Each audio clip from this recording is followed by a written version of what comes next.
자, 문제인식 유형 중에 문제 생성 관점에서의 문제 창안 방법에 대해서 얘기를 해보도록 하겠습니다. 자, 문제 창안 방법과 사례에 대해서 얘기를 해볼 건데요. 이 문제 창안 방법에는 체계적인 방법이 별도로 존재하는 것은 아닙니다. 하지만 실무를 진행을 할 때 매우 다양한 방법들이 활용되기 때문에 그러한 다양한 방법들을 활용하기 위해서 어떤 길잡이 같은 게 필요하기 때문에 아래와 같이 문제 창안 방법을 7가지로 분류를 해놨습니다. 그러니까 우리가 백지에서 시작하는 것보다 이렇게 이런 방법으로 문제를 창안할 수 있고, 이렇게 해서 문제 인식을 하고 어떤 제품을 개발할 수 있다는 걸 보여주는 거죠. 이걸 통해서 우리가 백지가 아니라 어떤 기본 정보가 주어진 상태에서 시작을 할 수 있게 되는 겁니다. 그래서 총 7가지인데 인간의 욕망 분석하기, 현실과 이상 비교하기, 사물을 바라보는 관점 바꾸기, 자연 모방하기, SF 소설 활용하기, 이상성 증가시키기, 공감하기가 있겠습니다. 자, 이 방법들로부터 문제를 창안을 하고 그 기준으로 문제 인식을 한 후에 어떤 목표인 결과물을 생성을 하는 거죠. 결과물이 새로운 제품이 될 수도 있고 성능 향상이 될 수도 있습니다. 자, 첫 번째, 인간의 욕망 분석하기에서 문제 인식을 하는 거죠. 심리학적 연구를 토대로 인간의 욕망을 분석하면 새로운 시각에서 문제를 생성할 수 있음. 즉, 인간의 욕망 중에서도 충분히 문제 인식을 하고 제품을 만들 수 있다는 얘기가 되겠죠. 그래서 예시가 나와 있죠. 인간의 과시욕 만족시키기 위해서 일반 자전거와 차별화된 초고가 자전거가 출시가 됩니다. 기능이나 뭐 이런 거 가격보다도 그냥 과시욕, 인간의 욕망이 먼저 나서는 거죠. 앞서는 거죠. 자, 독일의 발드마이스터의 자전거죠. 이건 2010년에 출시했고 자전거 한 대 가격이 3,200만 원입니다. 비싸네요. 그리고 이 프레임 같은 경우는 나무를 100겹 정도 압축해서 만든 프레임이 되겠고, 타이어는 또 펑크가 나지 않는 타이어를 적용을 했습니다. 그리고 오른쪽에 보이는 골드지니의 자전거는 영국 골드지니죠. 2014년에 출시가 됐고 가격이 무려 4억 원이죠. 4억 원 이유는 여기 보면 프레임이 금으로 도금이 되어 있고 그 외에 나머지 부품들도 금으로 도금되어 있는 걸 확인할 수가 있습니다. 다음으로 현실과 이상 비교하기. 현실과 이상을 비교하면서 새로운 문제를 생성함, 더 나은 세상을 만드는 원동력이 됨이라고 되어 있죠. 현실은 명절에 꽉 막힌 고속도로에 갇혀 있습니다. 근데 이상은 뭐 시골 할머니 집까지 자동차가 날아서 가면 어떨까라고 생각을 하는 거죠. 그래서 비행자동차 아에로모빌이라는 게 개발이 됐고, 여기 그림이 있네요. 그래서 슬로바키아 회사하고 2017년 500대 한정 판매를 실시를 하려고 한 대당 18억 원의 고가의 제품을 만들어내게 됐습니다. 다음은 사물을 바라보는 관점을 바꿈으로써 문제를 인식하는 거죠. 제품이나 서비스의 사용 목적, 장소, 시간, 간격 등에 대한 선입견을 버리고 의식적으로 관점을 바꿈으로써 새로운 시각에서 문제를 생성하는 방법입니다.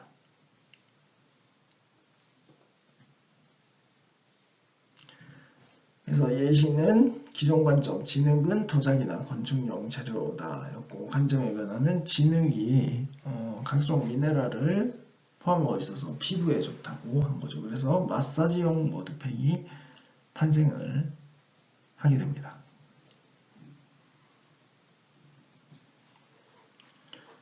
그래서 기존의 관점은 진흙은 도자기나 재료이다. 새로운 관점은 진흙은 피부 미용이 더 좋다. 그래서 이 머드팩이 탄생이 된 거죠.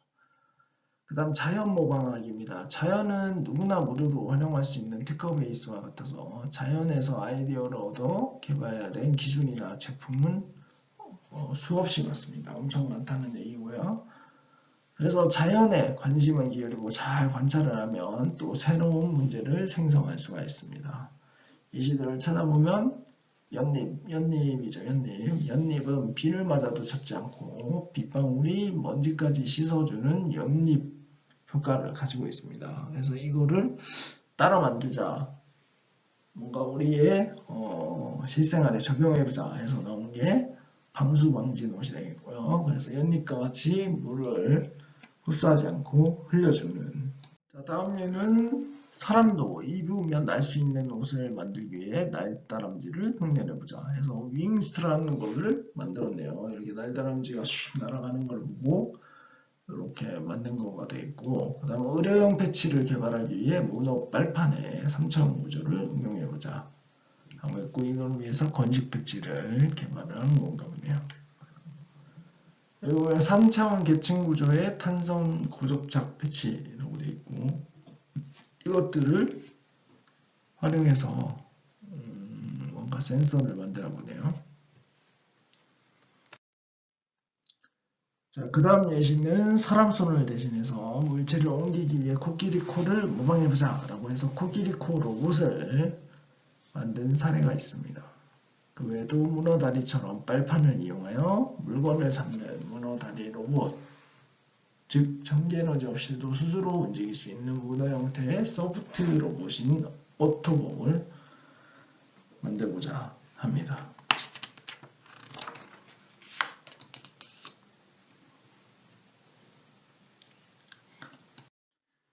자, 다음으로 SF 소설을 활용하는 겁니다. SF, 즉 공상과학 소설이나 영화가 비현실적인가요? 꼭 그렇지만도 않습니다.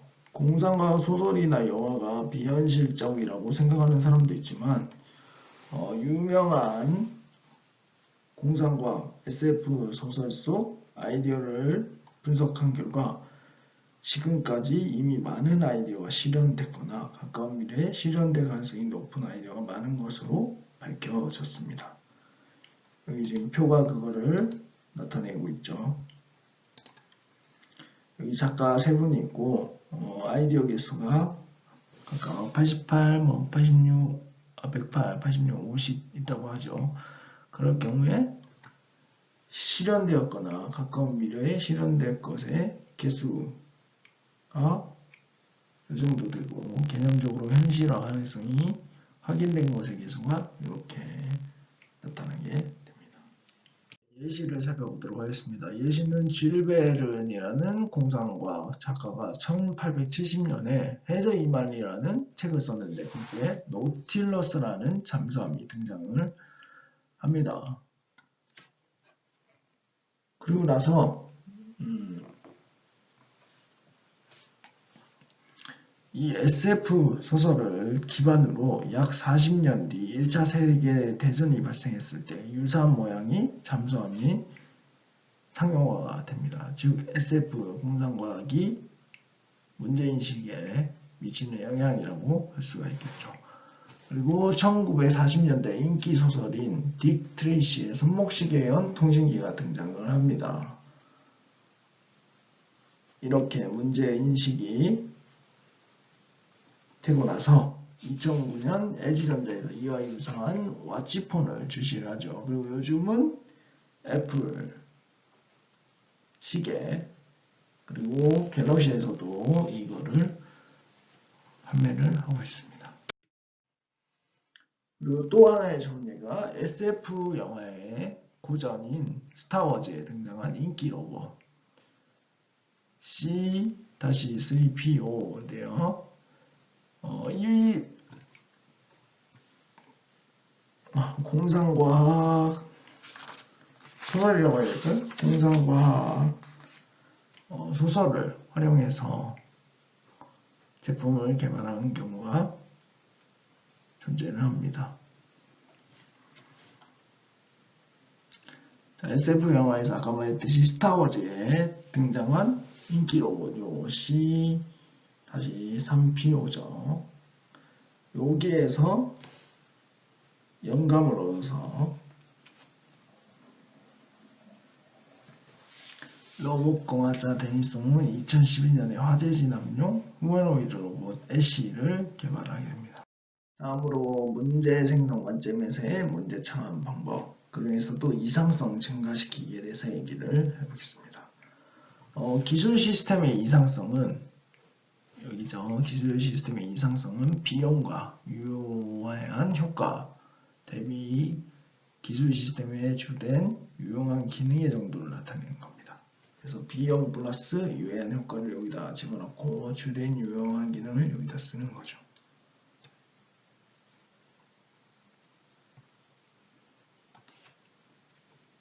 이상성 증가시키기의 예시를 알아보도록 하겠습니다.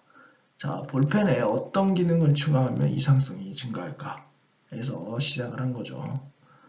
그래서 어두운 곳에서도 필기가 가능하도록 볼펜에 LED를 결합하면 좋을 것 같다라는 문제인식, 또는 LED 또는이 아니고 그래서 LED 볼펜이 발명이 된 거죠. 그래서 보시는 것처럼 LED가 이렇게 나오기 때문에 어두운 환경에서도 필기를 하거나 일을 할 수 있게 되는 겁니다. 이상성 증가시키기의 또 다른 예를 한번 살펴보도록 하겠습니다. 자, 가축용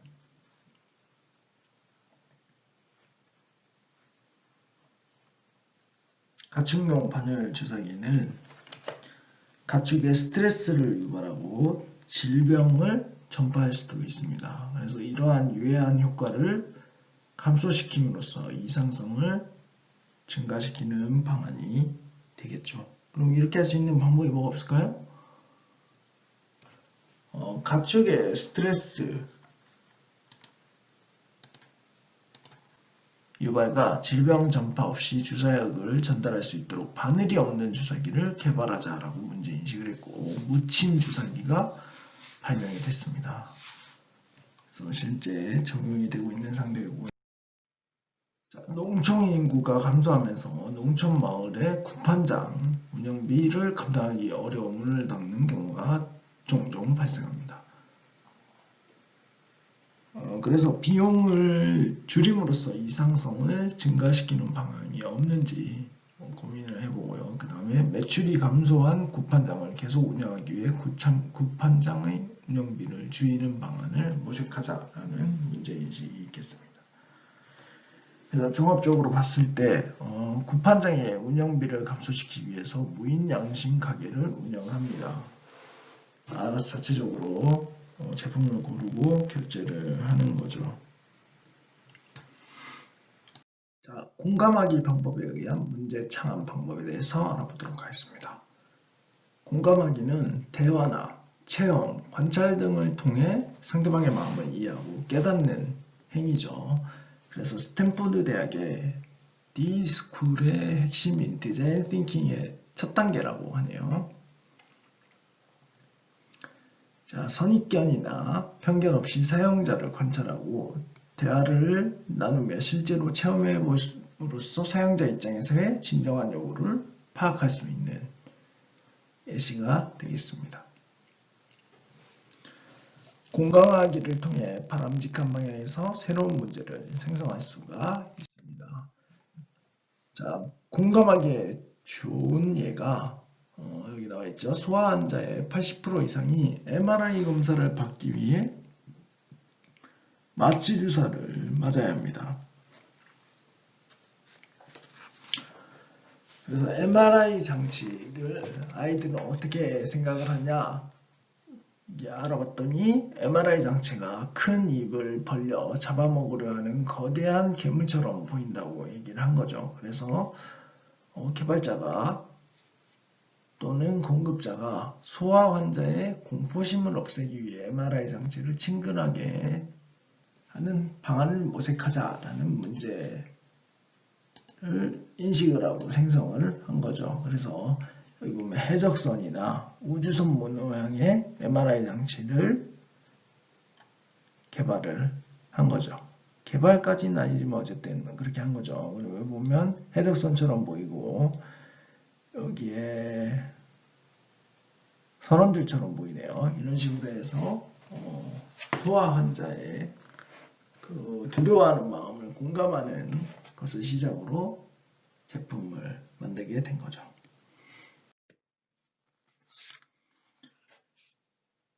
자, 그러면 인식된 문제의 정의 방법에 대해서 알아볼까요? 문제 발견 또는 문제 창안 관점에서 문제를 인식하면 인식된 문제가 어떤 목적을 위해 어떤 목표를 달성해야 되는 것인지 정의할 필요가 있습니다. 그래서 인식된 문제의 정의문의 형식은 목적 y 더하기 목표 what으로 이루어지는 거라고 볼 수가 있고요. 어떤 목적을 위해 무엇을 만들자, 하자, 개발하자 라는 형식으로 정의를 하면 됩니다.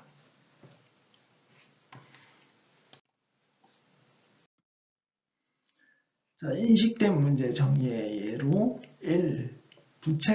유체가 새지 않도록 하기 위해 부식성 유체 강한 물질로 유량계를 만들자 라고 해서 목적과 목표가 다 들어가 있죠. 그리고 두 번째, 이게 지금 대략적으로 쓴 거긴 한데 시장 점유율 하락을 타개하기 위해서 목적이죠. 펩시콜라 맛이 나는 음료를 개발하자. 이게 목표가 되는 거죠.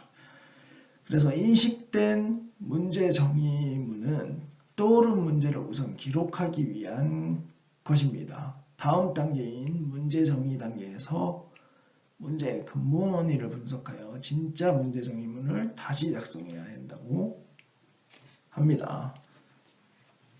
그러니까 여기서 사용하는 인식된 문제 정의 방법, 목적과 목표는 그냥 단순히 기록하기 위해서 하는 거고, 다음 단계의 문제 정의 단계에서 실제로 문제의 근본 원인을 분석하고 진짜 문제 정의문을 다시 작성해야 된다고 합니다. 이거를 기억해 주시고요.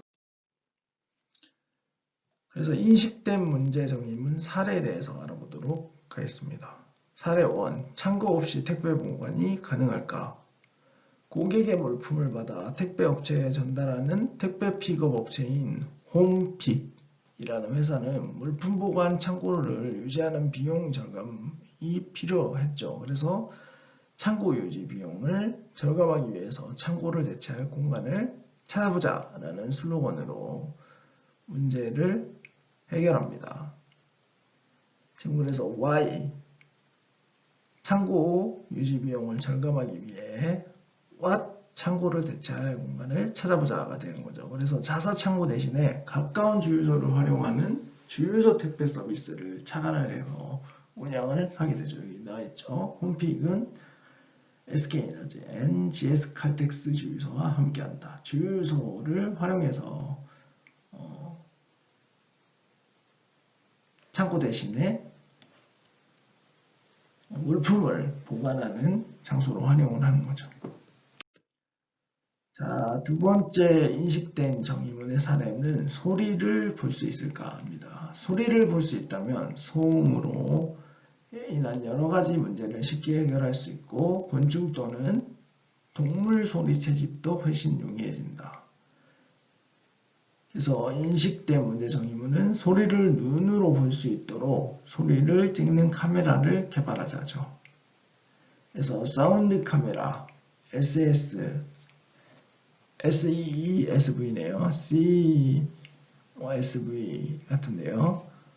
그러면 자동차 문짝 부위를 찍은 사진이죠. 그러면 뭐 소리에 따른 영상이 채집이 되는 거고, 여기 자동차 엔진 부위를 찍은 사진도 특별히 소리가 많이 나는 부분이 이렇게 사진상에 나타나게 되는 겁니다.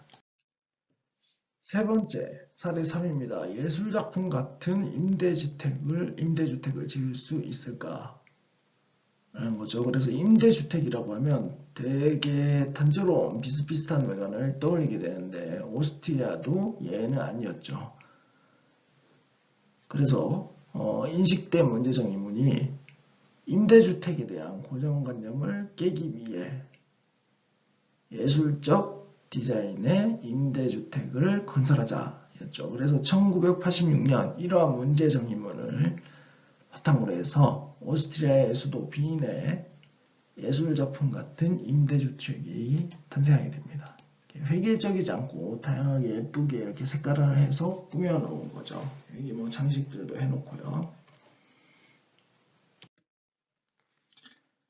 자, 네 번째입니다. 쓰레기에서 황금을 캘 수 있을까? 모두가 꺼내는 쓰레기 매립장에서 발생하는 메탄가스에 관심을 가진 국내 기업 에코에너지 홀딩스가 있었죠. 그래서 이 에코에너지 홀딩스는 친환경 에너지를 생산하기 위해 쓰레기 매립장의 메탄가스를 활용하자라는 문제정의문을 바탕으로 문제 인식을 한 거죠. 그래서 대기 중으로 배출되던 메탄가스를 발전 원료로 사용해서 에너지로 전환하는 데 성공을 했고, 하루에 약 1억 5천만 원어치의 전기를 생산해서 한국전력에 판매한다고 하네요. 엄청난 양을 판매하고 있네요. 이게 에코에너지 홀딩스가 운영하는 친환경 에너지 건물이라고 해야 될까요? 뭐 쓰레기 매립장에서 그 쓰레기 매립장에서 배출되는 메탄가스를 발전 원료로 해서 전기를 생산하는 거죠. 그래서 그걸 다시 파는 사업을 통해 이익을 창출한 경우가 되겠습니다.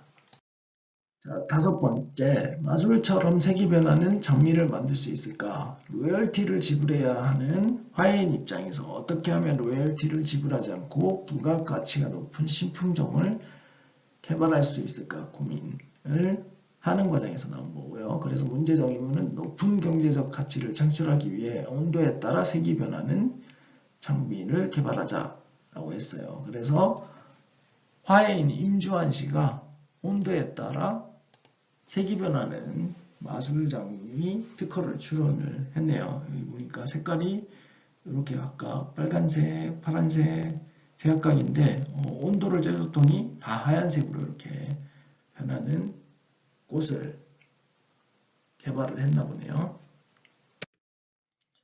자, 여섯 번째, 하루 종일 뉴스만 볼 수 없을까? CNN의 창업자인 테드 터너가 처음 뉴스 전문 채널을 만들겠다고 했을 때 많은 사람들이 하루 종일 뉴스만 하는 채널을 누가 보겠냐면 비웃었다고 합니다. 그래서 이 테드 터너는 전 세계 뉴스에 관심이 많은 중장년층을 주요 시청자로 끌어들이기 위해 하루 종일 뉴스만 보도하는 TV 채널을 만들자라는 문제의 정의문을 통해서 실제 CNN TV를 개발한 거죠. 그래서 1990년 걸프전이 발발하면서 전쟁 현상을 하루 종일 생중계하면서 크게 성공을 했고, 이 아저씨가 테드 터너고요. 지금 2014년인가요? 어쨌든 2000 몇 년에 조사를 했을 때 미국 내에서 가장 많은 땅을 가진 부자로 기록이 된 걸로 알고 있습니다. 자, 그 다음 일곱 번째 사례. 밤에도 자전거를 안전하게 탈 수 없을까? 싱가포르 출신의 천유와는 대학 시절 밤에 자전거를 타다가 여러 차례 차에 치일 뻔했다고 하네요. 그래서 밤에도 안전하게 자전거를 탈 수 있도록 운전자의 안전을 보장하는 헬멧을 개발하자라는 문제정의문을 내리고 LED 불빛으로 급제동 경고와 방향 지시가 가능한 스마트 자전거 헬멧 루모스를 개발하고 루모스라는 스타트업을 창업했다고 하네요. 그냥 일반 헬멧에 LED를 넣은 거죠. 대신 이제 스마트하게 뭐 왼쪽으로 할 때는 왼쪽 깜빡이 방향 지시 등을 켜준다든지 오른쪽으로 할 때는 오른쪽 방향 지시 등을 켜준다든지 하는 기능을 추가를 해서 판매를 한 거죠. 원래 LED는 있었던 건데 참 기발하죠.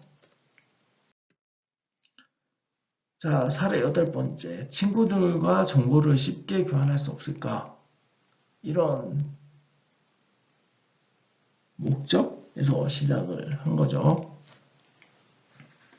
그래서 하버드 대학에 다니던 마크 저커버그는 일찍이 인맥, 즉 소셜 네트워크의 중요성을 인식을 하고 다음과 같은 문제정의문 아래 페이스북을 개발하게 되죠. 친구들과 대화하고 정보를 쉽게 교환할 수 있도록 인맥 관리 웹사이트를 만들자. 자, 보면 2004년 2월 더 페이스북이라는 소셜 네트워크 서비스를 시작을 하고 2005년에는 이름에서 더를 빼고 현재 페이스북으로 정착을 합니다. 이 마크 저커버그와 관련된 영화도 있죠. 혹시 관심 있는 학생 한번 보시기 바라고요. 자, 사례 9번째, 요리를 즐겁게 할 수 없을까? 유니버셜 디자인으로 유명한 산업 디자이너 패트리샤 무어가 관절염을 앓던 할머니가 냉장고 문을 열기 힘들어 요리하는 즐거움을 포기한 것을 보고 아래 문제를 정의를 합니다. 할머니에게 요리하는 즐거움을 되찾아주기 위해 쉽게 사용할 수 있는 주방용품을 개발하자. 그래서 무어는 79년부터 82년까지 3년 동안 이렇게 노인 분장하고 몸소 노인의 삶을 체험을 하고 제품을 개발하게 되죠.